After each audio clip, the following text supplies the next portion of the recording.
এখন আমরা কি মোমেন্ট পেয়ে গেছি, এখন মোমেন্ট থেকে স্টিল বের করব।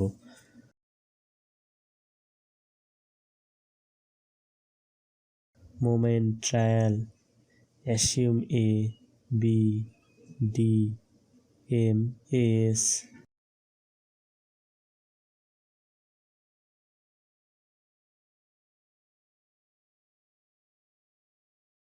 সেক এ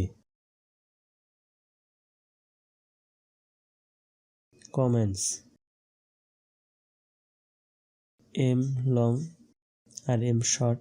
বি আমরা জানি স্ট্রিপ উইথ 12, ডেপথ আমরা 22 ইঞ্চি ধরছি, দুই পাশের মোমেন্টটা বসিয়ে নিলাম। আমরা প্রথমে এ অ্যাসিউম করলাম 0.5, তাহলে এএস এর এই ফর্মুলায় বসিয়ে পাই 0.56 আর সেক এ পাই 1.09।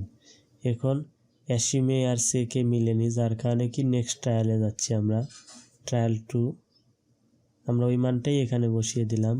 এই শকের আগে অনেক ভিডিও দেখাইছি, বিশেষ করে স্ল্যাব ডিজাইনে আমি বিস্তারিত বলেছি, তাই আমি এখানে অতটা বলতেছি না। যাদের বিস্তারিত জানার দরকার তারা আমাদের স্ল্যাব ডিজাইন দেখবেন। বিম স্ল্যাব ডিজাইনে এটা বৃহৎভাবে আলোচনা করা হয়েছে। শুধু আমরা এখানে মান লিখে যাচ্ছি। এএস লং আমরা লং দিকে স্টিল পেয়েছি 0.568 ইঞ্চি স্কোয়ার আর শর্ট ডিরেকশনে পেয়েছি 0.557 ইঞ্চি স্কোয়ার। তাহলে মিনিমাম স্টিলের ফর্মুলা এখন দেখি মিনিমাম স্টিলটা কত আসে। 200 ইন্টু বি হচ্ছে 12 স্ট্রিপ উইথ ইন্টু ডি হচ্ছে 22, এ পয় হচ্ছে 60,000, তাহলে 0.88 ইঞ্চি স্কোয়ার পেলাম। এখন এইটাই মিনিমাম, কিন্তু আমাদের মোমেন্টের কারণে স্টিল আসছে মিনিমাম আসছে কম, তাই মিনিমামের চেয়ে তো কম স্টিল দেওয়া যাবে না, তাই এই স্টিলটাই দুইটার ক্ষেত্রেই গণ্য হবে। Spacing equal use steel area divided by required steel area into 12।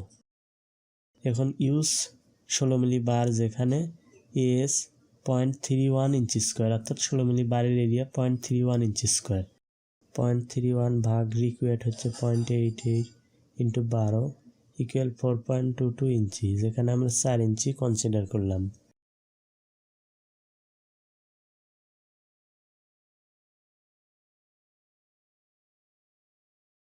ষোলো মিলিমিটার বার @ 4 ইঞ্চি সেন্টার টু সেন্টার, এদিকেও সেম 16 মিলিমিটার বার @ 4 ইঞ্চি সেন্টার টু সেন্টার।